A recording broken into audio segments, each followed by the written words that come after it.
नबी करीम सल्लल्लाहु अलैहि वसल्लम ने सहाबा इकराम रज़ी अल्लाह तआला अन्हुम से फरमाया कि मैं तुम्हें एक ऐसी सूरह के बारे में खबर ना दूं कि जिसकी फजीलत बहुत बुलंद और ये बदरजहा रहमत है। सहाबा इकराम ने अर्ज की, क्यों नहीं? आप सल्लल्लाहु अलैहि वसल्लम ने फरमाया कि जब इस सूरह को घर से निकलते वक्त पढ़ोगे तो 70,000 फरिश्ते तुम्हारी हिफाजत करेंगे और तुम्हारे लिए इस्तगफार भी करेंगे। अगर रात को सोते वक्त पढ़ोगे तो एक फरिश्ता सारी रात आपकी हिफाजत करेगा और तुम्हारे लिए इस्तगफार भी करेगा। अगर फर्ज नमाज के बाद पढ़ोगे तो तुम्हारा एक पांव जमीन पर और दूसरा जन्नत में होगा। तुम्हारे गुनाह जितने भी हों मिटा दिए जाएंगे। ये सब इनाम इस सूरत को पढ़ने की बदौलत है। कुरान की वो बाबरकत सूरत ये है, बिस्मिल्लाहिर्रहमानिर्रहीम। मोहतरम नाज़रीन, कारून हजरत मूसा अलैहिस्सलाम के चचा का बेटा था। बहुत ही शकील और खूबसूरत आदमी था, इसीलिए लोग उसके हुस्न जमाल से मुतासिर होकर उसको मुनव्वर कहा करते थे। इसके साथ साथ उसमें ये कमाल भी था कि वो बनी इसराइल में तौरात का बहुत बड़ा आलिम और बहुत ही मिलनसार व बा इखलाक इंसान था। लोग उसका बहुत ही अदब एहतराम करते थे, लेकिन बेशुमार दौलत उसके हाथ में आते ही उसमें एकदम तगय्युर पैदा हो गया और सामरी की तरफ मुनाफिक होकर हजरत मूसा अलैहिस्सलाम का बहुत बड़ा दुश्मन हो गया और आला दर्जे का मुतकब्बर और मगरूर हो गया। जब ज़कात का हुक्म नाजिल हुआ तो उसने हजरत मूसा अलैहिस्सलाम के रूबरू ये अहद किया कि वो अपने तमाम मालों में से 1000वां हिस्सा ज़कात निकालेगा, मगर जब उसने मालों का हिसाब लगाया तो बहुत बड़ी रकम ज़कात की निकली। ये देखकर उस पर एकदम हिर्सो बुखल का भूत सवार हो गया और ना सिर्फ ज़कात का मुनकिर हो गया बल्कि आमतौर पर बनी इसराइल को बहकाने लगा कि हजरत मूसा अलैहिस्सलाम इस बहाने तुम्हारे मालों को लेना चाहते हैं। यहाँ तक कि हजरत मूसा अलैहिस्सलाम को लोगों में बरगश्ता करने के लिए ये गंदी और घिनौनी चाल चली कि एक औरत को बहुत ज्यादा मालो दौलत देकर आमादा कर लिया कि वो आप अलैहिस्सलाम पर बदकारी का इल्जाम लगाए। चुनाचे ऐन उस वक्त जब हजरत मूसा अलैहिस्सलाम वाज फरमा रहे थे, कारून ने आप अलैहिस्सलाम को टोका कि आपने फलानी औरत से बदकारी की है। हजरत मूसा अलैहिस्सलाम ने फरमाया कि उस औरत को मेरे सामने लाओ। चुनाचे वो औरत बुलाई गई तो हजरत मूसा अलैहिस्सलाम ने फरमाया कि ए औरत, उस अल्लाह की कसम जिसने बनी इसराइल के लिए दरिया को फाड़ दिया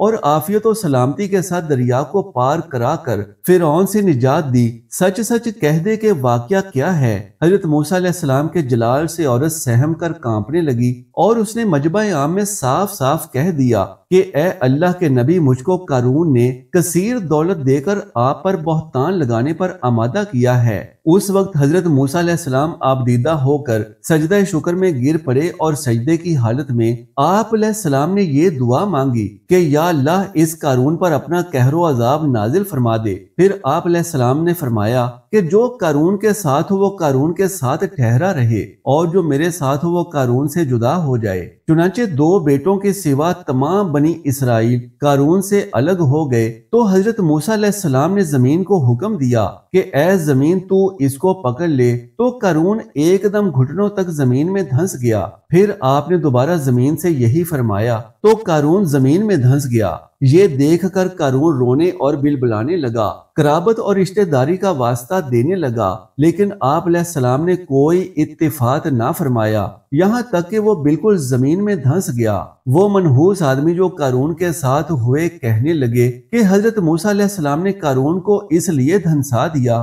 ताकि कारून के मकान और इसके खजानों पर खुद कब्जा कर लें। तो आप अलैहिस्सलाम ने अल्लाह ताला से दुआ मांगी कि कारून का मकान और उसके खजाने भी जमीन में धंस जाएं। चुनाचे कारून का मकान जो सोने का था और उसका सारा खजाना भी जमीन में धंस गया। सबा अरब का एक कबीला है। उस कौम की बस्ती यमन में शहर सनआ से 6 मील की दूरी पर वाक़या थी। इस आबादी की आबो हवा इतनी साफ और इस कदर लतीफो पाकीज़ा थी कि इसमें ना मच्छर, ना पिसू, ना खटमल, ना सांप, ना बिच्छू। मौसम निहायत मोतदल, ना गर्मी ना सर्दी। यहाँ के बागात में कसीर फल आते थे कि जब कोई शख्स सर पर टोकरा लिए निकलता तो बगैर फलों को हाथ लगाए किस्म किस्म के फलों से उसका टोकरा भर जाता था। गर्ज ये कौम बड़ी फारिगुल बाली और खुशहाली में अमनो सुकून और आरामो चैन से करती थी, मगर नेमतों की कसरत और खुशहाली ने उस कौम को सरकश बना दिया था। अल्लाह ताला ने उस कौम की हिदायत के लिए यके बाद दीगरे 13 नबियों को भेजा, जो उस कौम को खुदा की नेमतें याद दिला दिला कर अल्लाह ताला के अजाब से डराते रहते थे। मगर उन सरकशों ने खुदा के इन मुकद्दस नबियों को झुटला दिया। उस कौम का सरदार, जिसका नाम हमाओ था, वो इतना मुतकब्बिर और सरकश आदमी था कि जब उसका लड़का मर गया तो उसने आसमान की तरफ मुंह करके थूका और अपने काफिर होने का ऐलान किया और एलानिया लोगों को कुफर की दावत देने लगा, और जो कुफर से इनकार कर देता उसको कत्ल कर देता, और खुदाए वाहिद के नबियों को निहायत ही बेअदबी और गुस्ताखी से कहता था कि आप लोग अल्लाह से कह दीजिए कि हमसे इन नेमतों को छीन लीजिए। जब हमाओ और उसकी कौम का तुग़यानो इस्यान बहुत ज्यादा बढ़ गया तो अल्लाह ताला ने उस कौम पर सैलाब का अजाब भेजा, जिससे उन लोगों के बागात और अमवालो मकानात सब गर्क होकर तबाह हो गए और पूरी बस्ती रेत के तोदों में दफन हो गई, और उनकी बर्बादी मुल्क अरब में ज़रबुल मिसल बन गई। उम्दा और लजीज फलों के बागात की जगह झाओ और जंगली बेरों के खारदार और खौफनाक कांटे उग गए, और ये कौम उम्दा और लजीज फलों के लिए तरस गई। मलिका बिल्किस ने 3 बड़े बड़े तालाब ऊपर नीचे बना दिए थे। एक चूहे ने खुदा के हुक्म से बंद की दीवार में सुराख कर दिया और वो बढ़ते बढ़ते बहुत बड़ा शगाफ बन गया, यहाँ तक कि बंद की दीवार टूट गई और नागहां बहुत बड़ा सैलाब आ गया। बस्ती वाले सुराख और शगाफ से गाफिल थे और घर में चैन के साथ बांसुरी बजा रहे थे कि अचानक सैलाब ने उनकी बस्ती को गारद कर डाला और हर तरफ बर्बादी और वैरानी का दौर दौरा हो गया। कौमे सबा की ये हलाकत और बर्बादी उनकी सरकशी और खुदाई नेमतों की नाशुक्री की वजह से हुई। उनकी बद अमालियों और खुदा के नबियों के साथ बेअदबियां और गुस्ताखियां बहुत बढ़ गईं, तो खुदा बंदे कहारो जब्बार का कहरो गजब अजाब बनकर सैलाब की सूरत में नाजिल हुआ। सच है, नेकी का असर आबादी और बदी का असर बर्बादी है। लिहाजा हर नेमत पाने वाली कौम को लाजिम है कि खुदा की नेमतों का शुक्र जरूर अदा करे और सरकशी और गुनाह से हमेशा किनारा कशी इख्तियार करे, वरना खतरा है कि अजाब इलाही ना उतर पड़े। क्योंकि जो कौम सरकशी और बदअमाली को अपना तरीका कार बना लेती है तो उसका लाजमी असर ये होता है कि वो कौम अजाब इलाही की मार से बर्बाद और इसकी आबादियां होकर वीरान बन जाती हैं। हजरत ईसा अलैहिस्सलाम ने अपने हवारियों में से 2 मुबल्लिगों को तबलीगे दीन के लिए इस शहर में भेजा। एक का नाम सादिक और दूसरे का नाम मसदूक था। जब ये दोनों शहर पहुंचे तो एक बूढ़े चरवाहे से उनकी मुलाकात हुई जिसका नाम हबीब नजार था। सलाम के बाद हबीब नजार ने पूछा कि आप लोग कौन हैं, कहां से आए हैं और किस मकसद के लिए आए हैं? तो उन दोनों साहिबान ने कहा कि हम हजरत ईसा अलैहिस्सलाम के मुबल्लिगीन हैं और इस बस्ती वालों को तौहीद और खुदा परस्ती की दावत देने आए हैं। तो हबीब नजार ने कहा कि आप लोगों के पास अल्लाह की कोई निशानी भी है? तो उन्होंने कहा, जी हाँ, हम मरीजों और मादरजाद अंधों और कोड़ियों को खुदा के हुक्म से शिफा देते हैं।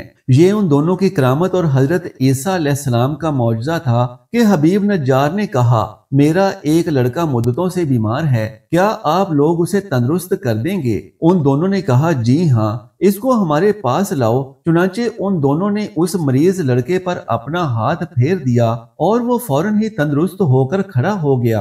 ये खबर बिजली की तरह फैल गई और बहुत से मरीज जमा हो गए। उस शहर का बादशाह अंतीनी नामी एक बुत परस्त था और वो उन दोनों की जुबान से तौहीद की दावत सुनकर गुस्से के मारे आपे से बाहर हो गया। तो उसने दोनों मुबल्लिगों को गिरफ्तार करके 100 दुर्रे लगाकर जेल खाने में कैद कर दिया। इसके बाद हजरत ईसा अलैहिस्सलाम ने अपने हवारियों के सरदार हजरत शमून को अंताकिया भेजा। आप किसी तरह बादशाह के दरबार में पहुंच गए और बादशाह से कहा कि आपने हमारे 2 आदमियों को कोड़े लगाकर जेल खाने में कैद कर लिया है, कम से कम आप उन दोनों की पूरी बात तो सुन लेते। बादशाह ने उन दोनों को जेल खाने से बुलवा कर गुफ्तगू शुरू की तो उन दोनों ने कहा कि हम यही कहने के लिए आए हैं कि तुम लोग इन बुतों की इबादत को छोड़कर खुदाए वाहिद की इबादत करो जिसने तुमको और तुम्हारे बुतों को भी पैदा किया। جب بادشاہ نے ان دونوں سے کوئی نشانی طلب کی تو ان دونوں صاحبوں کو ایک ایسے مادرزاد اندھے کو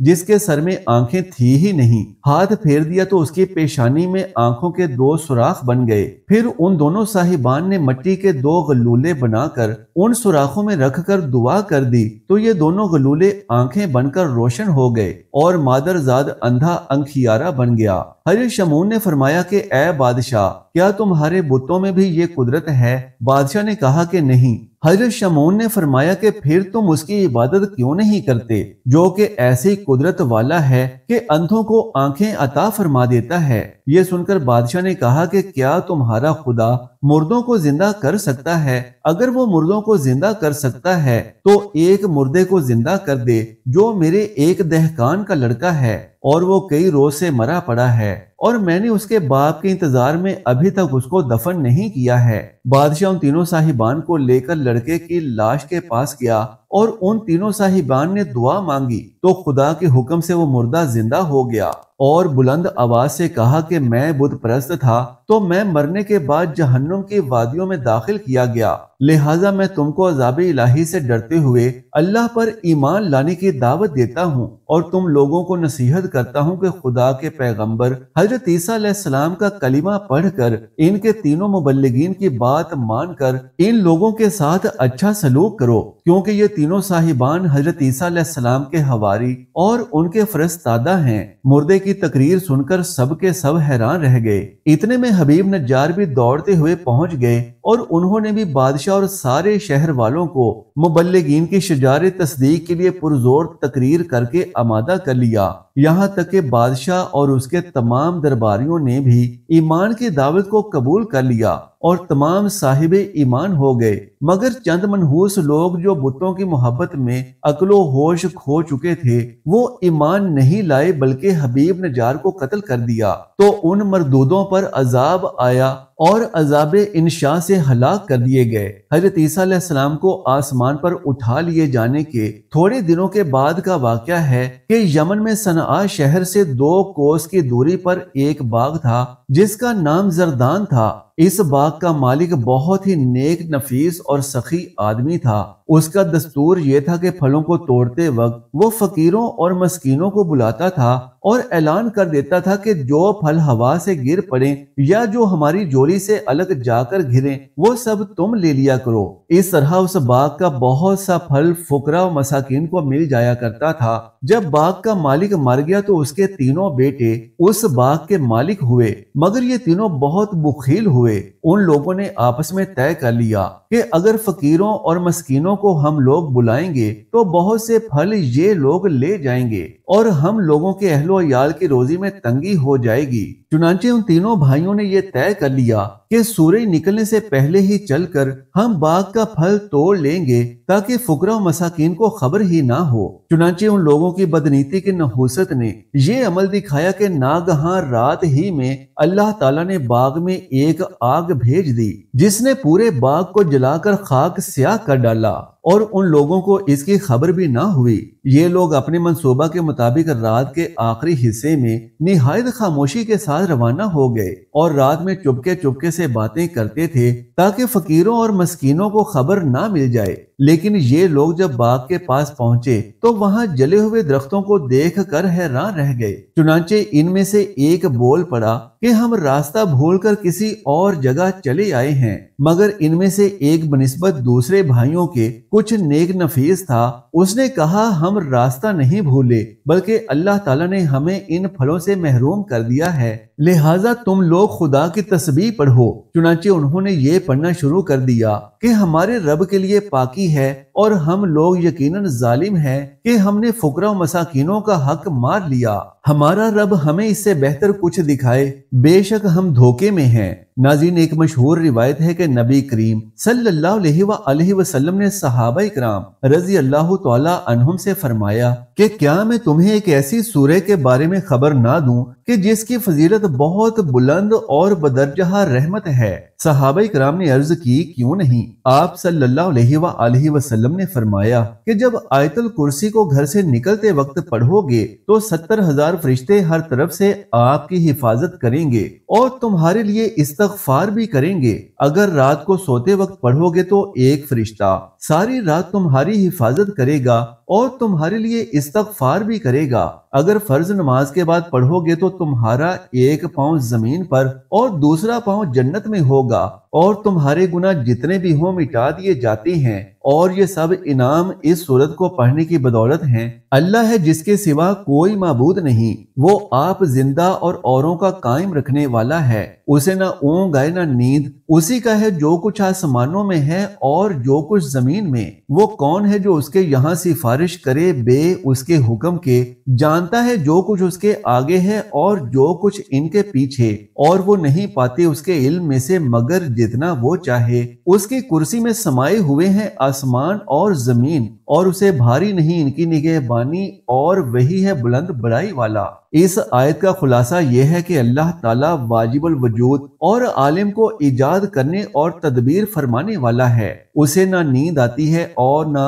اونگ، کیونکہ یہ چیزیں عیب ہیں، اور اللہ تعالیٰ ہر طرح کے نقص و عیب سے پاک ہے۔ آسمانوں اور زمین میں موجود ہر چیز کا وہی مالک ہے، اور ساری کائنات میں اسی کا حکم چلتا ہے۔ تو جب سارا جہان اس کی ملک ہے تو کون اس کا شریک ہو سکتا ہے؟ مشرکین یا تو ستاروں اور سورج کو پوجتے ہیں جو آسمانوں میں ہیں، یا دریاؤں، پہاڑوں اور پتھروں، درختوں، جانوروں، آگ وغیرہ کی پوجا کرتے ہیں جو زمین میں ہیں۔ تو جب آسمان زمین کی ہر چیز اللہ تعالیٰ کی ملک ہے تو یہ چیزیں کیسے پوجنے کے قابل ہو سکتی ہیں؟ اور مشرکین جو یہ گمان کرتے ہیں کہ بت شفاعت کریں گے تو وہ جان لیں کہ کفار کے لیے کوئی شفاعت نہیں۔ اللہ تعالیٰ کے حضور اجازت یافتگان حضرات کے سوا کوئی شفاعت نہیں کر سکتا، اور اجازت والے حضرات انبیاء کرام علیہم الصلاۃ والسلام، ملائکہ علیہم السلام، اولیاء کرام رحمت اللہ تعالیٰ علیہم اور مومنین ہیں۔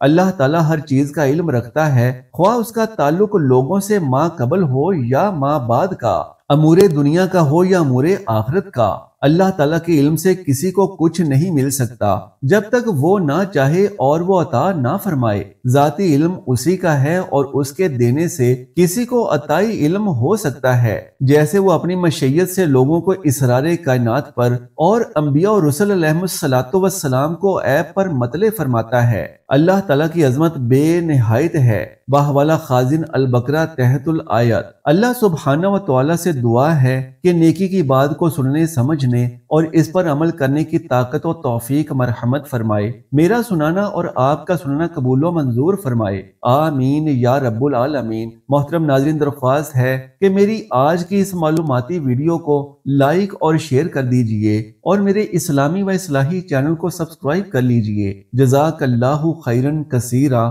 اللہ ہم سب کا حامی و ناصر ہو۔